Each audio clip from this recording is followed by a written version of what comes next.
Hello everyone, this is part 38 of What If Naruto Was Abused and Trained by Madara Uchiha, and I hope you guys enjoy this video and to like, to subscribe, to share, and check out the playlist, to see more comment down below. Now let's start the intro. They call me a god. They call me a god. They call me a god. Join my membership, the perks are great. It's in the description. May believed that there was some good in Naruto, she tested it a few times and truly believed that there was some good in him. He didn't like evil and was its enemy.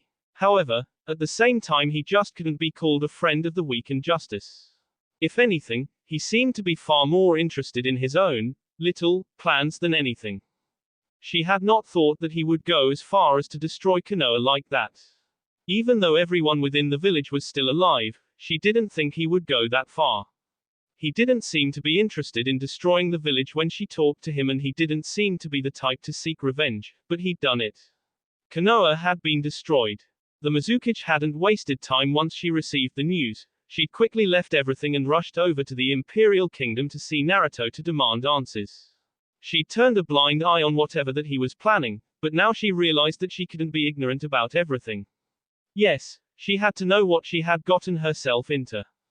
When she reached the capital, she didn't know how to get to Naruto since not even Gurren had seen him or even his special messenger. May had been even thinking of visiting Kumogakure to see that blonde woman Naruto had been with the other day. She had to speak to him one way or the other. But now she was facing him, he'd finally heard her voice. The Mizukage looked around the throne room for a few moments before she took delicate steps towards the man himself. She wasn't much interested in anything other than speaking to Naruto so he could answer some of her questions. You are rather loud, Naruto stated calmly, his back comfortably leaned back against the throne with the 8 truth-seeking balls floating above the throne. Did you really need to talk to me that much that you'd leave your responsibilities and demand to see me? May didn't stop until she was just a few feet away from the Emperor. She could clearly see him now. He looked much different from before. No, he looked like a new person. Even the mask of expression her wore on his face seemed new. However, it wasn't anything that she appreciated from him. She liked the mask he wore the last time she spoke to him. That Naruto she spoke to was bearable and likable. That Naruto was a decent human who seemed to care for other people's emotions and needs. She liked the warmth he gave her that day. However, this person she was seeing in front of her wasn't giving her anything. In fact, she couldn't sense anything from him, neither emotions nor power.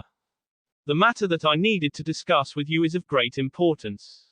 I couldn't just sit back and watch without questions after what you did. There was no sweet smile from the 5th Mizukage, not even her eyes were filled with warmth. Her expression was just straight and tone-tuned to formality and business. She couldn't afford to be smiling at him at this time. No, she felt a heavy burden on her shoulders, and it would continue to weigh down on her until she got some answers. This matter had to be resolved, or she would consider other options. She couldn't afford to seek after someone who enjoys destroying villages for his own amusement. She was a peace-loving person and peace is what she sought, not destruction. Everyone has questions about this and that. Humans are always questioning everything that is around. They can't accept anything without analyzing it and judging it with their standards. Well, a human is curious species. When there are things that you don't understand, your mind refuses to settle down in favor of trying to solve the puzzle. Your heart gives you no sense of peace until your worries are taken away, Naruto stated in a tone that was just natural to him.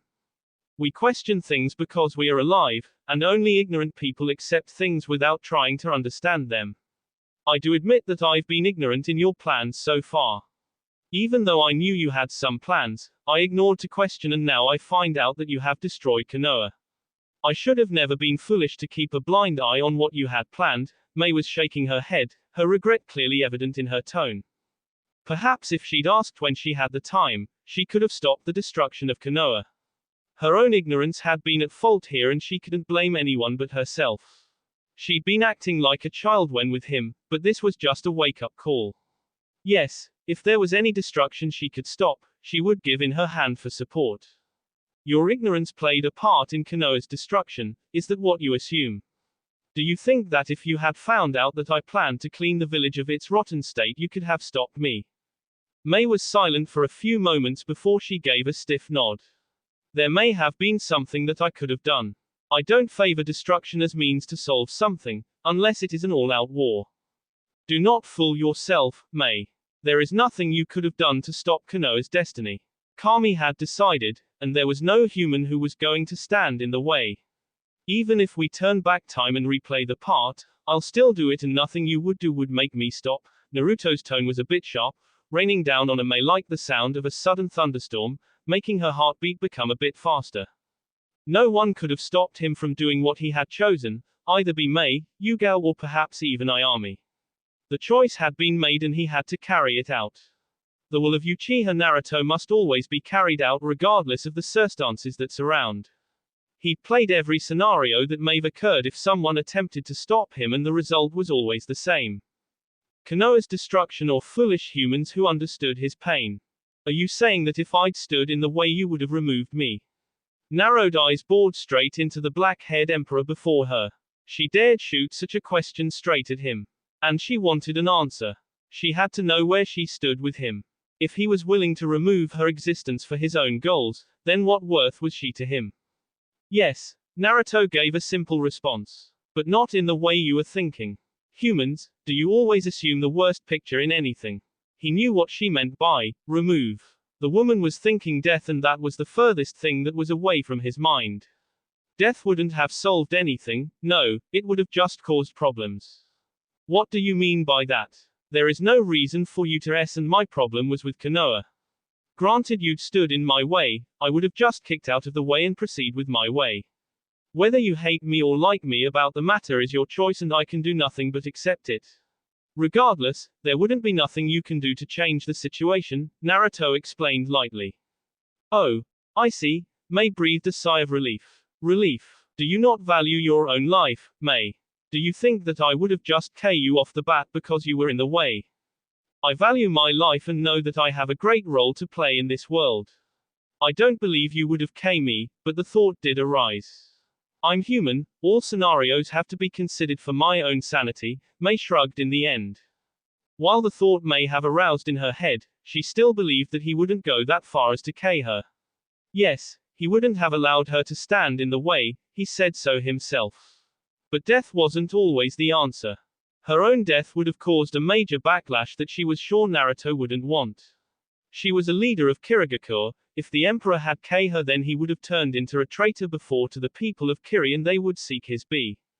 Gaara wouldn't lie down either, he would surely choose to make some distance to ensure that he didn't suffer the fate as her. Then bring the questions, Naruto said. Why did you do it? I know what Konoha did to you isn't right, but I don't think it was right for you to do it. No, it is not the concept of whether it was right or wrong. The matter is whether it was necessary or not. Naruto had his own country to deal with and he had ensured that it continues to prosper. He should be focusing on that other than seeking revenge for what Konoha did to him. What they did was wrong, May understood that, but revenge wasn't the only answer to the problem. This was just going to cause more trouble and panic around the elemental nations. Naturally, she would have had him ignore the village and continue his own life as the emperor of the Imperial Rice Kingdom.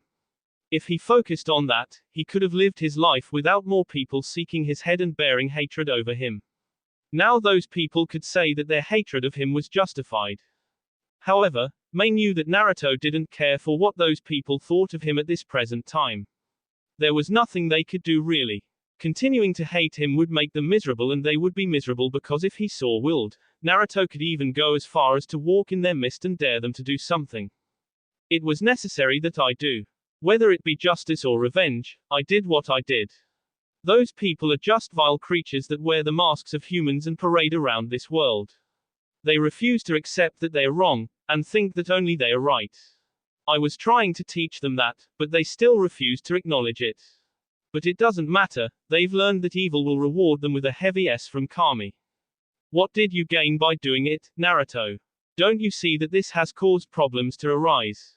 Those humans are still alive, Mizukage. If I wanted destruction and the deaths, they wouldn't be alive, now would they? I left them alive because I only wanted them to understand. If everyone is still alive, Why should you complain? A village can always be rebuilt and it is up to them to decide how they continue to live their miserable lives. I did what I did, to teach them humility. Some of them refused to admit their faults. Hadn't it be for their ignorant response after I had showed them what pain is, perhaps the village wouldn't have been destroyed. Regardless, what is done is done. How others interpret my actions is for their own agenda, Naruto responded with a few words. Mei found it puzzling that he would destroy the village and yet keep everyone alive. If it was revenge, then he would have killed them after making them suffer. Perhaps this was his revenge, they were still alive but facing a daunting task of rebuilding. Without strong allegiances, they would suffer greatly. Was it all that Naruto planned for them? What do you mean by, hadn't it been for their ignorant response then perhaps the village wouldn't have been destroyed? That is indeed curious. Mei wanted to know if the destruction wasn't premeditated. I gave them an option, accept or wish to destroy me. Their choice was to hate me and wish to kill me in a painful death. So I told them that they shouldn't complain if he did the same to them. They say I wronged them, that is why they wished to kill me. Those people had also wronged me, but my wish wasn't to destroy them, but to teach them a lesson. Is this your fair justice? Yes, Naruto responded without a second thought. Humans with power think they can get away with anything. They do wrong and refuse to acknowledge it because they have power. Yes, the strong think they are always right, but that is far from the truth. Konoha has been the strongest hidden village since its founding. The village has done Mei wrong, they inflicted pain and suffering to others. Yet, they still refuse to acknowledge that other people have suffered because of their own actions. They soothe their miserable souls by saying that they too have suffered, and even more so than enemies. Konoha wronged you and refused to acknowledge that they were wrong. Is that why you wish to teach them this lesson? Did you wish for them to accept that everybody suffers and others might have also felt more than they did? Mei threw in a fit of questions straight at the emperor. Yes, Naruto gave a simple response this time. You say the strong abuse the powers, then about you. Mei said. He was the strong one in the ring now and he could do whatever he felt like and there was no one who could do anything about it. Tell me one time I've been unfair. I've been the strong man for some time, and there are a lot of things that I've done. Have you seen me abusing my power and forcing people to kneel before me? Have I done any wrong for anyone to accuse of doing? Naruto's eyes looked straight at the Mizukage as he waited for her response. Mei couldn't say that Naruto has been abusing his powers or done anything unfair. As he made it to be, what he did to Konoha was something that those people would have done to him, so the feeling was mutual. In all his life, Naruto hasn't been a friend of evil, nor has he attacked anyone just for the sake of it. If it is about the Bijuas, then he explained it to her and he also didn't, anyone while at it. Unable to point a finger, Mei said something else. Do you think that you were right to destroy Konoha and do you think that you can't do wrong? If he thought he couldn't do wrong, then there would be serious problems. He could do wrong things and always come up with a reason to justify himself. Humans are incapable of doing what is right always. Every now and then a wrong choice will be made. The important thing is admitting that one was wrong. It becomes a problem when one refuses to accepting that one was wrong. People have pride that they wish to protect by all means, but when someone is wrong, pride has to be swallowed. It is then that people are able to move on. Naruto responded to Mei's first question, but it also covered the first. However, he didn't admit whether he could do wrong or not. He merely stated that humans were incapable of living perfection. What the Mizukage didn't know was that Naruto wasn't human. He'd only given her a response that was fitting for a human. Before Mei could speak, Naruto spoke again. Are you satisfied now, Mei? The black-haired sage asked the woman before him quietly. If possible, he didn't wish to have any misunderstandings with this woman. However, if it couldn't be helped, then it couldn't be helped. He would accept it. Mei became silent as she gathered her thoughts. Yes, he's not done anything that could be considered evil, but she didn't believe that destroying Konoha would solve anything. It was only going to cause more problems for him and the Empire. Do you know that those people are going to continue hating you now, and will now hate you more than ever? The only difference is that this time, they will point at the destruction you left in Konoha and justify their hatred towards you. Their hatred of you hasn't been cleaned. No, you've only made it worse. I'm aware of this, Mizukage. I'm not a child who doesn't consider the consequences of his actions. Do you think that I just woke up one day and decided to destroy Konoha? While their hatred on me still remains, it doesn't affect me the least.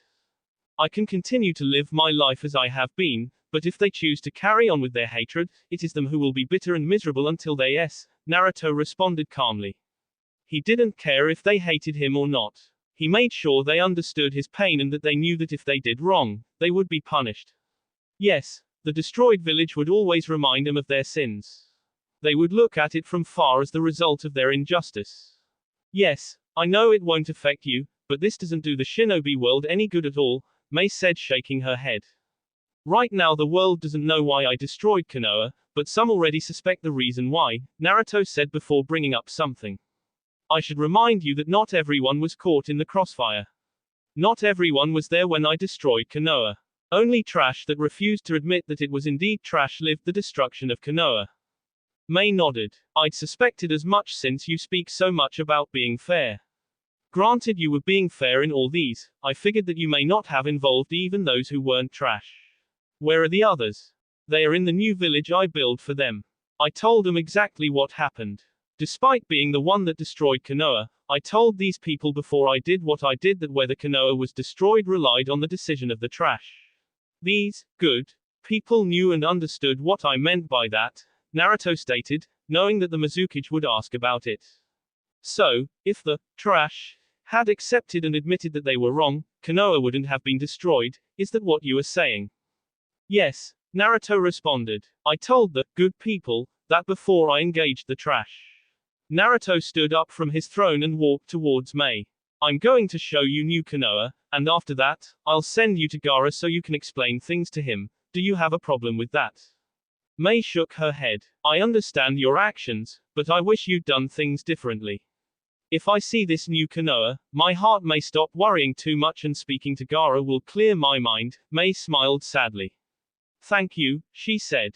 I wasn't sure you'd explain things to me when I came here, and I will admit that I thought you may have done it just for destruction.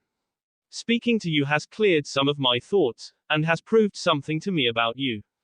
What is it? You are not such a bad person, she said. You put them through trials trying to get them to understand your pain. If you were such a bad person, you wouldn't have bothered to try to get them to understand your pain. You would have just outright destroyed them without giving them a chance to repent. Mei was glad that it had turned out like that. It would have troubled her heart if he had turned out to be a cold-hearted person who had no compassion. They had made a good start with the Imperial Council and Naruto had gathered some good people that she was happy to work with. She wanted to continue in that path that they'd started. Naruto looked the woman for a moment before walking past her. I'm glad you have that understanding and have come to that conclusion. So many things and actions are done and said because people lack the right understanding. But when we understand each other, we are able to communicate well and the way forward is paved. He said, now follow me.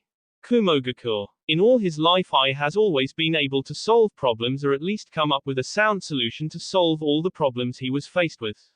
Yes, as the Yondaime Raikage, he had his responsibilities to uphold and to beat up every problem that threatened the safety of his village. His father had left him with the yoke to carry, and so he'd been doing a good job in ensuring the village he so loved was protected and safe. This time, he was presented with a mountain he didn't whether it was a stumbling block or something that was put in front of him to block the enemies. I didn't know whether climbing the mountain will bring some things from the other side for him to see. The situation before him was a big puzzle that he didn't even know which piece was to take the first step on the board. Konoha's destruction didn't worry him much, but he was more concerned whether the trail of destruction would also lead to his village. If Naruto could do it in the village he was formerly a shinobi at, what was stopping him from marching towards his own village? Naturally, I was more concerned with the safety of his own village rather than Konoha's state. The state of the former great village was said to be pathetic, and it was unlikely that it would stand where it once stood. His messenger had given him a clear picture of the state of the village. There were only signs of a major battle to have taken place, not a space where a village once stood. I guessed that this was caused by the monstrous meteorite that fell on it. There was also news that the Godime Hokage and many more of the strongest from the village had yet to be seen ever since the village was destroyed. I found it strange that shinobi such as Sasuke, Jiraiya and Kakashi would just disappear like that. It wouldn't be a surprise if Naruto came because he viewed them as threats. But somehow, I didn't think that they were s. No, he had a feeling inside his heart that they were still alive. The villagers who'd been left in the wake of destruction of the former great village were said to be moving around the Fire Nation searching for their loved ones and families. He had a rumor that not everyone was present when the village was destroyed. He suspected that to be the case, as it would explain the disappearance of the Sanins. A question was brought with this information though: where were they if they were still alive? Those who were left at the destroyed Konoha weren't indulging in many questions about what had actually happened. However, given the little pieces of information he'd received, I had come to the assumption that the destruction of Konoha had something to do with Naruto's life as a Jinchuriki. Perhaps it was revenge for putting him through hell. Granted that to be the case, it eased some of his worries. Sighing, I stood up from behind his desk. The others should be at the training ground for the training they'd been doing in the outskirts of the village. Ever since his embarrassing defeat to Uchiha Madara with the other cages, he'd picked up his training again to improve his speed and overall assault power. His speed and strength seemed to be nothing when facing a man like Madara, and if he was to face Naruto, he would have to improve. The Raikage still didn't know the fate of the notorious Uchiha. He seemed to have just disappeared off the face of the earth. Naruto possibly had all the answers. When I arrived at his private training ground, he found Darui, C, Samui, B and Yugito already in the mix of it. The five of them created a really strong group that was dangerous to any enemy. If it was such a time when the infamous Akatsuki was still running about, he would have this group deal with them. C, being a censor, was quick to notice the Raikage arrive at the training. "We've been waiting for you, Raikage-sama," he said, drawing the attention of the others, who in turn looked at the coming muscled man after those words left his mouth. "I was busy at the office," I responded as he reached the group. He stood still in front of them, his eyes pacing between each of them. It seemed that they'd been here for some time now, judging by the sweat all over their B. B had expected another response other than the one his brother gave. The tone the Raikage used worried him, and it just showed him that the man was being bothered by something. Since they trusted each other here, he decided that to ask what was wrong because he saw no harm. "Something bothering you, brother?" I nodded, looking above the sky. "This issue of Konoha's destruction and Naruto is bothering me. I don't really know what to make of it. I'm still mad at Naruto for taking away the Bijuas, but whether he is a threat that will threaten our safety remains to be seen." B nodded. While he was not the least happy about losing his long-life partner, but he didn't think the Emperor was that bad of a person who would one day come here to destroy their village out of the whim. No, with everything he's heard of the man, he wouldn't do anything like that. Unless threatened, it was unlikely that the Emperor would come here to attack. The fact that he and Yugito had been kept alive meant that there was much more to the man. He's yet to openly threaten Kumo, and during the time he took Hachibi, he said he was only interested in the Bijuas and wasn't interested or looking forward to fight us because of his hunt of the Bijuas. B said quietly. There is also that crap about Bijuas not belonging to anyone and his desire to ensure that no one becomes a Jinchuriki again. He also said something about not wanting Bijuas to be used as weapons and power equalizers within the elemental nations, Yugito said, voicing her own thoughts. With everything that she'd seen, she could say that the Uchiha wasn't going to come into this village with the intention of laying siege upon it. No, she believed that he wouldn't do anything of that kind unless Kumogakure chose to attack him, and Samui believed the same thing. Yugito had a feeling that if it was coming from Samui, then it had to be true. Of course, she couldn't say it outright that the Emperor wasn't going to come into the village to destroy, and that destruction wasn't something that danced around his head joyfully. If anything, he liked to handle matters without destroying things these days, unlike back then. Her perception of Naruto was quite different from everyone, and it was at times frustrating that she couldn't do anything tangible to make these others see what she and Samui see in him. "I don't really get all that," C said, shaking his head. He'd already heard everything that happened when Naruto took the Bijuas, but things were just too complex and rather hard to deal with. He says he doesn't want to trouble us, but his actions are contrary to that. I nodded, agreeing with C. Regardless of how you look at it and how he puts it, he attacked 2 of my shinobi and took Bijuas that belonged to this village. Even though he brought B and Yugito back to life, the actions cannot be excused. The attack was on Kumo's military force, and with the loss of our Bijuas, our military strength has taken a dip. Even though the Emperor of the Imperial Kingdom may say that Bijuas didn't belong to any of them and it wasn't for them to claim, it was merely a matter of his own opinion. Others before them had fought, and some of them had even fighting to bring Matatabi and Hachibi into the village as their weapons. One man couldn't just take it all away from them, especially when he had a country of his own to lead. I wasn't even sure what he wanted to use the Bijuas for, and there was no telling if he would one day flip and send the Bijuas after them for destruction. Nothing was clear in all these, and the Raikage hated to admit that perhaps talking to Naruto would paint a clear picture for everyone. There are also his actions at the Cage Summit. Darui added these words into the fray.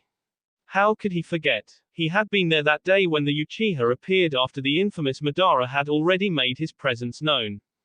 I nodded. In any case, we have to be prepared for anything that is to come. If Naruto is to come after us, we will have to be ready to deal with him, and we still don't know what has happened to Madara. Samui sighed as she cleared her thoughts. Naruto had told her he had no interest in a war with both the Wagakur and Kumogakur. However, he told her that if it couldn't be helped and if these two villages pushed things too far, he would act. Samui knew well how he would act. It was certain destruction.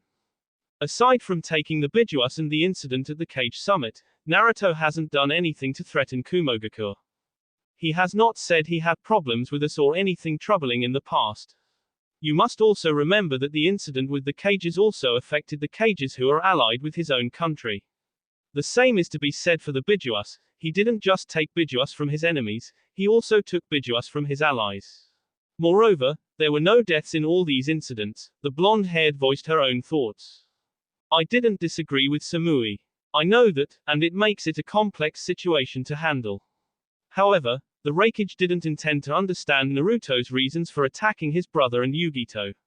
No, any attack on his brother was a personal one, even though he, wasn't K. You talked with the Tsuchikage and Konoha about a way to deal with him. What had you discussed then? C asked. The contents of such a meeting weren't revealed to anyone. The Raikage had so far kept everything to himself. The fourth lightning shadow sighed. Well, I guess it can't be helped, he said quietly. We decided to gather our top shinobi and combine them with the main purpose of eliminating both Madara and Naruto.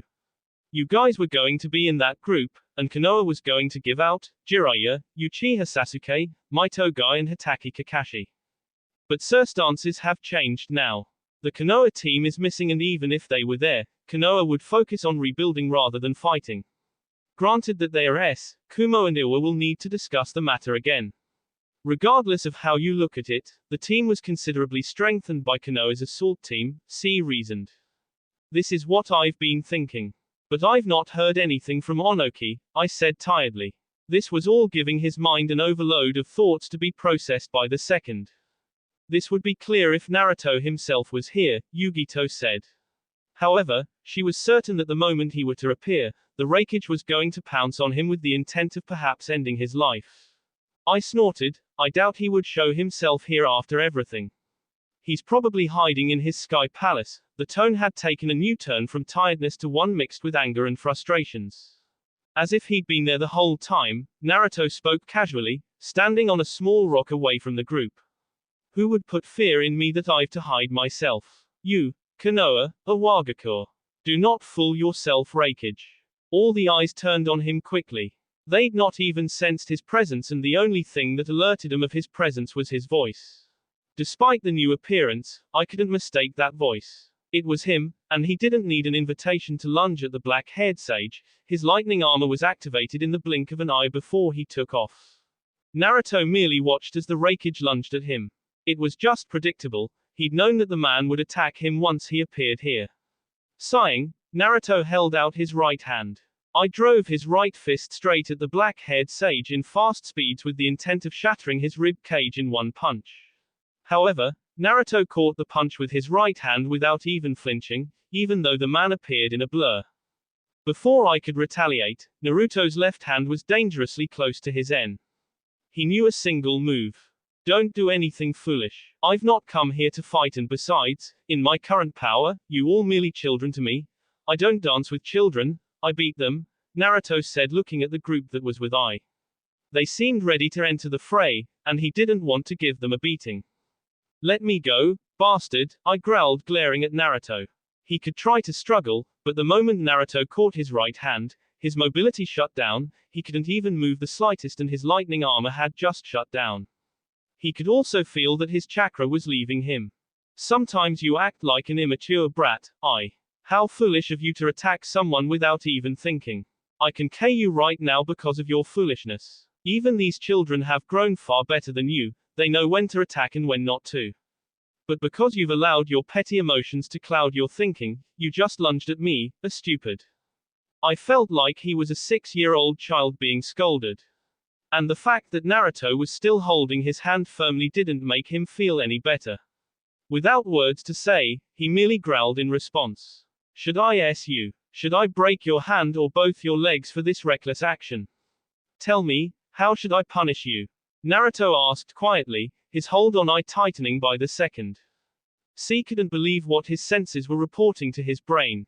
The mere report of it was enough to shut down his other senses and bring him down to his knees, his body shaking, and sweat coming out in a heap. His mind found it difficult to comprehend what he had sensed, and it had shut down several times just to make sense of it. It was impossible. Impossible. The power he sensed was enough to fill the whole world and he still couldn't figure the limits of it. It was like there was no end to it and I's chakra was like a drop in a sea compared to what Naruto possessed. It was like he was one with nature, because he was everywhere. In a sense, he was right, they were children to him in terms of power. Samui shook her head watching C. She could guess that Naruto's power caused by his senses going haywire after trying to gauge out its limits. There were things that couldn't be measured, and one of them was Naruto's power. He told her, aside from the immeasurable chakra he contained, he still controlled all natural chakra. That meant that the chakra that flowed within nature was also part of him. Perhaps this is why he called himself a force of nature. You all right? B asked, placing a hand of comfort on C's right shoulder. The sensor recovered well from his blackout and nodded at B but still stayed on the ground. Naruto let go of I's hand. However, he S the man straight on his face with his palm. The S had enough power to send I flying towards his shinobi. Next time I will break your legs if you do something childish like this. You are a cage, fool, start acting like one and you will stop embarrassing yourself in front of your children. Such recklessness is not fitting for a cage. I growled again once he'd regained his composure. It was a little embarrassing being S like that and being lectured like this, but he didn't allow it to get to him. What do you want? He demanded in a low growl. First thing first, Naruto responded quietly. One of the 8 balls behind him broke away from formation, and disappeared behind Naruto into the mountain that was behind him. There was no civilization in the area, hence he'd chosen it. After a few moments of silence, a large explosion rocked far behind Naruto where the black ball had disappeared. The large explosion was rather frightening. Despite being far away from them, they still felt its tremors from where they stood. A large cloud of mushroom of debris picked, and I was positive that people back at the village could see it. After a few moments, the greenless mountain that once stood was nowhere to be seen. Even though they couldn't see it, there was a large crater where the mountain once stood. I felt relieved that the explosion didn't set off at his village. The result would have been catastrophic if it had been that way. Naruto never even bothered to look at his handiwork. His gaze settled on the wreckage, before he spoke. I came here to warn you. If I drop 3 of these balls in Kumo, they can turn the village into ash, and it won't even drain me of my chakra. I narrowed his eyes. Are you threatening my village? Naruto shook his head. Interpret it any way you like, but I'm telling you that I have no fight with you. I do not wish to destroy Kumogakur as it has not done anything to me. However, if you push it and continue to seek war with me, if your shinobi enter my country intending to do any form of damage, I will not show mercy. I gritted his teeth and dangerously stared at Naruto. Are using the little explosion to insert fear on us so we can bow before you. Naruto fixed a look before shaking his head. You are hopeless. You should have learned enough about me to know that I don't throw subtle hints.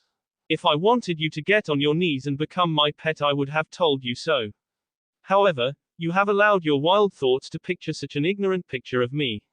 Yes, it is ignorance that makes you say such foolish words. A shinobi rule is that you should know your enemy, you consider me as such, yet you have learned nothing of me. Are you really a cage? I will only tolerate so far of your words, boy. Humans, Naruto shook his head slightly. Must you always assume the worst? The little explosion was just an exhibition to show you little of my power. You are an emotional child that is prone to act rashly when the situation represents itself. If I told you that I'm powerful enough to destroy your village, you wouldn't have believed it. That is why I decided to show you little of my power. You can say that I am using fear to get you under control, then what of it? I'm not ordering you to be my dog, nor have I threatened your village or even one of your shinobi. I've only taken bijuas that didn't belong to you to begin with, but you continue to plot for my death. You cannot me and I do not wish to you nor destroy you. I will repeat this again, I'm merely warning you to stay away from my country. Are those words clear enough to get through your thick skull? I didn't respond, he was too damn seething to say anything, so in turn B spoke. Are you saying that you will not attack our village if we do not attack you, and are you saying that we should just let the fact that you took our bijuas slide without punishment? I will say this, just because you got well with Hachibi doesn't mean that he was yours, just because Kumo captured it doesn't it belong to you. Bijuas didn't belong to humans, and I will not compensate for taking them.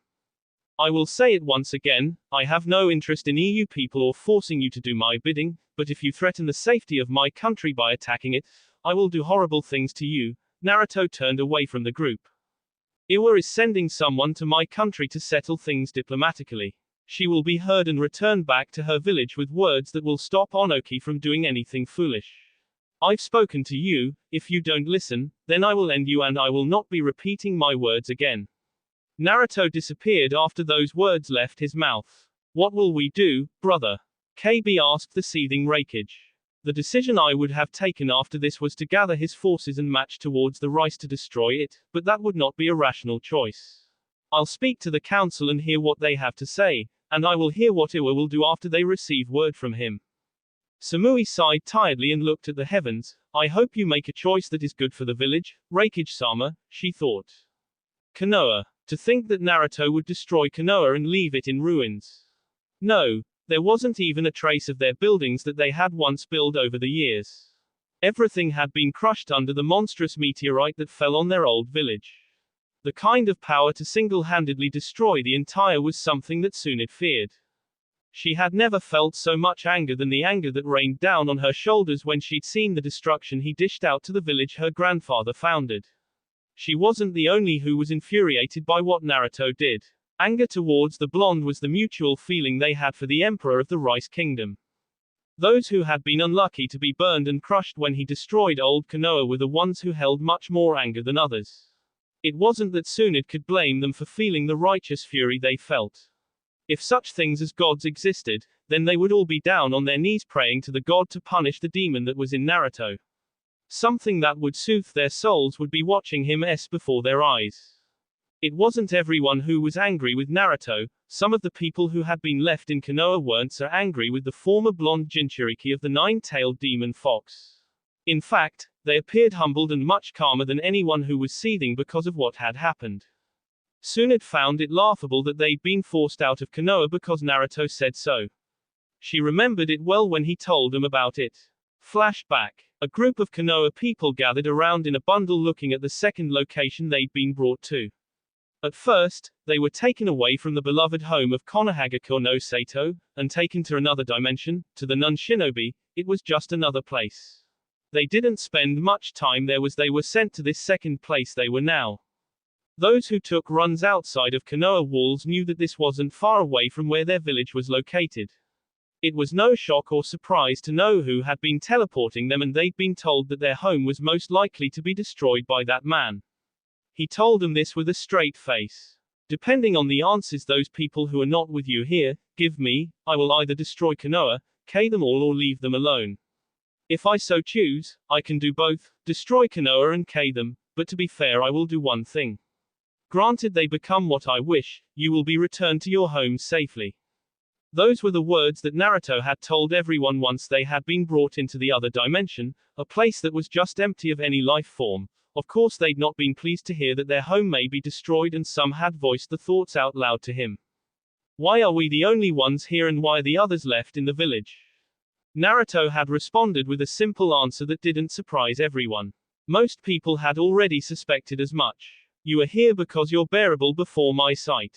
Those who've remained in the village are those who are filled with petty hatred towards me and are responsible for my suffering when I was still younger.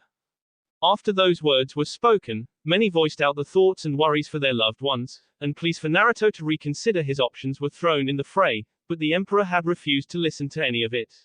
He'd silenced them with his final words before he disappeared from their presence. Should they or Konoha be destroyed, it will be because of their answer to me. There is even a chance that I may not kill them or destroy Konoha.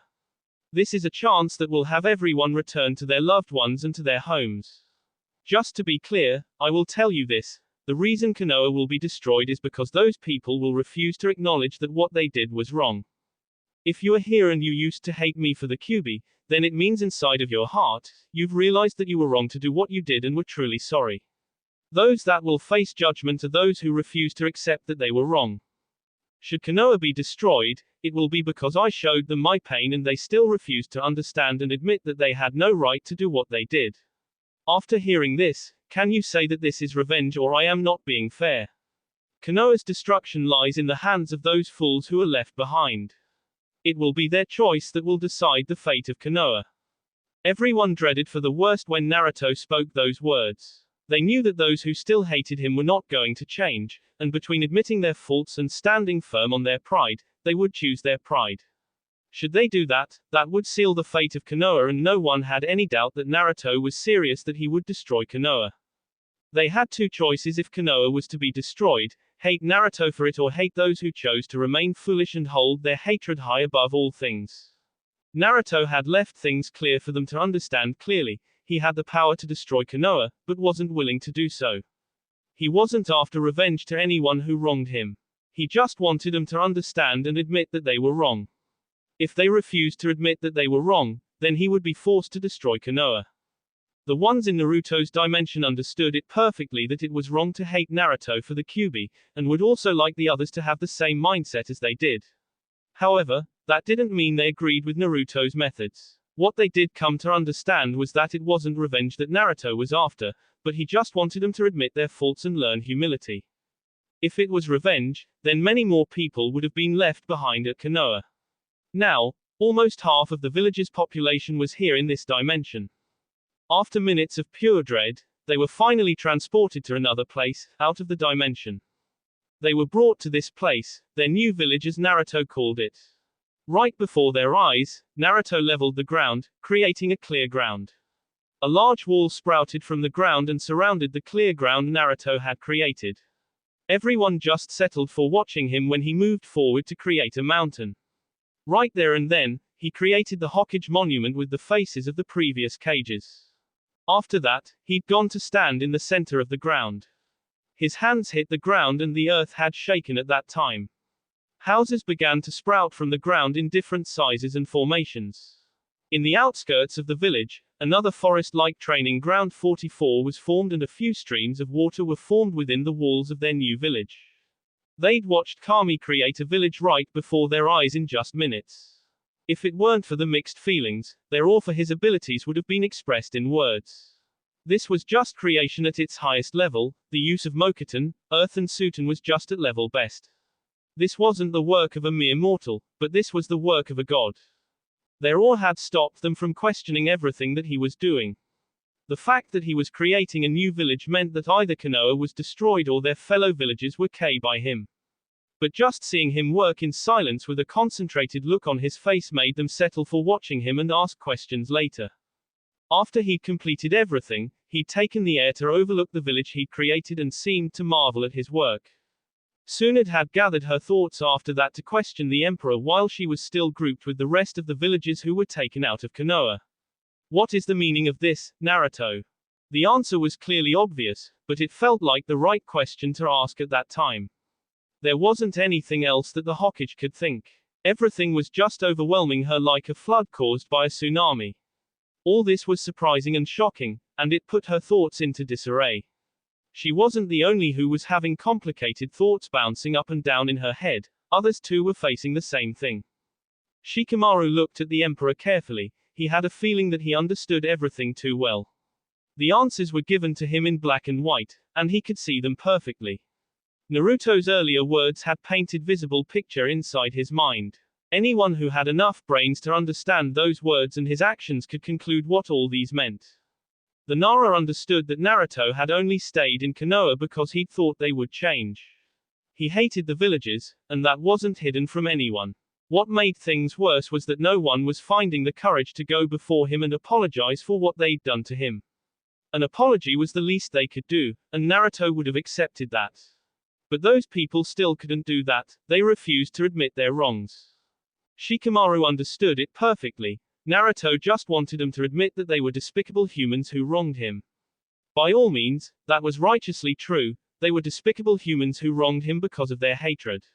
Even so, they refused to swallow their pride and admit it. This refusal has led Naruto to do what he did. Perhaps Shikamaru understood the Emperor's actions better than anyone inside this village. Because he understood, he held no ill feelings towards him. This is your new home. I built this, for you people. It wouldn't be fair for me to leave you homeless because of the trash I left in the destruction of the old village. Because I've no problems with you, I've set aside this land for you. What I've done is enough and I won't do anything more. You still have the riches you had when you were still in the old village. So this means you've destroyed Konoha and the others. Yes, I've destroyed the old Konoha. However, I left the trash alive but it will not find this place. For a week, I'll keep this place locked inside a barrier while you rebuild. No one will know that this new place exists until I remove the barrier. The trash will wander about the world, but it will be rejected everywhere it goes, Naruto stated in a firm tone. Is this your way for apologizing for destroying our home? One of the villagers shouted. Do not mistake me, I'm not sorry for destroying Konoha, I am simply doing this because it is the right thing to do. He turned his back on everyone before saying his last words. The old Konoha will be a memory of sins, should anyone attempt to rebuild, death will come. He left after those words. Flashback end. It was truly unthinkable to think that the once great Hidden Leaf village once stood here. Tsunade couldn't believe that she'd failed enough to see the beloved village her grandfather founded to be brought into such a state. It was indeed true, in its current state, they couldn't rebuild anything and that aside, Naruto had given a stern warning. Even with his warning, Tsunade had come to see this village. The barrier that had shielded them was taken up and thus enabled them to leave their new village. She'd first stayed inside to handle things within. Truly, even though they'd been locked inside a barrier, all the needed materials they needed to rebuild were available. Tsunade could guess that they came from their old village. Naruto had said that they still had the riches they had when they were still living inside this former great village. They had settled in well in their new home, but adapting was the biggest issue some were facing. The kids were doing all right though. They didn't seem to mind the new scenery, in fact, they liked it better. She'd seen many kids running about within the new streets looking lively like nothing had happened. With the number of villages that were under her control within the new Konoha, they'd no problems. However, in a number of weeks their riches would dry out soon and they would suffer if things were not handled strategically and funds weren't attracted to the new village. Things would become bad when they hunt all the others who were within the village when it was destroyed. As Naruto had put it, he'd created the village for the good people, the trash wasn't included in anything. Regardless, Tsunade couldn't abandon them. She'd set up a group of people to search for them within the Fire Country borders and so far she'd met some of them. The cruel thing was those who were still bitter, had a strange mark on their foreheads and couldn't enter their new village. This reality had hit them hard and made true to Naruto's words when he said that he'd built the new village for the good people. The marks of their forehead weren't visible until they attempted to walk past the new gates. Something like an invisible wall blocked their entry. A Hyuga was brought to study the anomaly, and they discovered that there was a barrier that could not be seen to the eye. The barrier lied dormant but became active when the marks on the trash reached its vicinity. Those who didn't have the marks entered the village and were reunited with their families. The decision Tsunade had come up with was that those who couldn't enter the village would be built their homes outside the walls of their new villages since they couldn't just leave them alone. This choice would enable their families who were inside the new village to move out with them without staying away from the new home. Jiraiya, Kakashi and appeared behind Tsunade on top of the former Hokage monument at the old village. Jiraiya was first to speak. This is a mess, huh? Tsunade nodded. Well, at least we've been doing well so far. But the village will be now divided into two sections, one within the walls and the other outside the walls. As the days continue to pile up, the people within the walls will symbolize the rich and happy while the ones outside the walls will be poor and miserable, Jiraiya said, walking towards the edge of the monument to overlook the former glorious Leaf Village. No one can be blamed for it. It was their choice that led to this situation. Some villagers who were also part of the destruction were able to return to the new village. This only means that they might have changed. Granted that is the case, then all these others have to do is admit their faults, Sasuke said with indifference. While Naruto was at fault for putting the situation in the first place, those people also had their roles to play in all these. If they'd admitted their faults to begin with, Konoha wouldn't have been destroyed and they wouldn't be dealing with a situation like this. If it was up to Sasuke to decide, he wouldn't have bothered to search for those ignorant fools. He would leave them to suffer their fate until they became humans. That may be so, but we can't leave them to suffer. Even if we can't do everything for them, we can give them a hand. They are still one of us, Kakashi said, looking to no one in particular. Tsunade nodded. In any case, things will turn out just how Jiraiya has said. Things are only going to get worse from now and we will be forced to make a choice between the people inside the walls and the ones outside the wall, the Godime stated in a grim tone. At least our forces are still in the great numbers. Low morale may be the only problem though, Kakashi added. Jiraiya nodded in agreement with Kakashi. That is the case. In any case, I've decided that I'm going to spend my next years teaching the new generation ninjutsu. My generation has become old and in a few years we won't be able to move like we do now. His decision was mainly influenced by what Naruto had said to him, and the Sannin thought it was the best decision to make given everything that has fallen on them. There wasn't much that he could do for their new village, but training its next protectors was the least he could do. He couldn't protect this old village, and he would train the next generation to ensure that they could protect their home and not suffer the same fate as they did. Tsunade smiled at her former teammate. I will be doing the same as you, Jiraiya. While you teach them ninjutsu, I will teach those who are capable medical ninjutsu. Who knows, we may even get Guy to teach them taijutsu, Tsunade said. What about your responsibilities as Hokage? Sasuke asked. I will get onto that, Tsunade responded quietly. The Hokage sighed. Aha, looks like even though that cursed Uchiha has destroyed our village, we are going to be using the same system of training our shinobi as his country does. It is effective, Jiraiya said.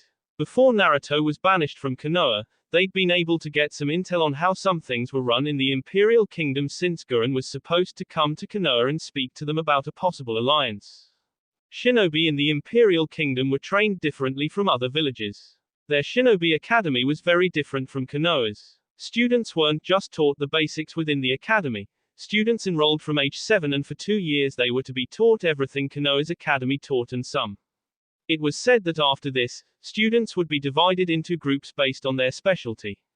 Then they were to be taught all shinobi arts for the next 3 years, and then they could graduate as genins.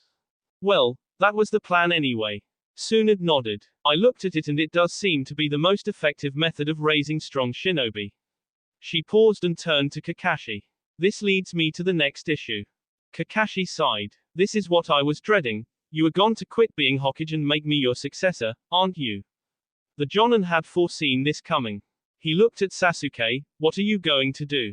Sasuke merely turned away from the three and started to walk away. I'm going to talk to Naruto, but I will return to Konoha. I just have some things to settle with him. That will be all for this video. Be sure to like, subscribe, share, and comment down below for more videos. Goodbye.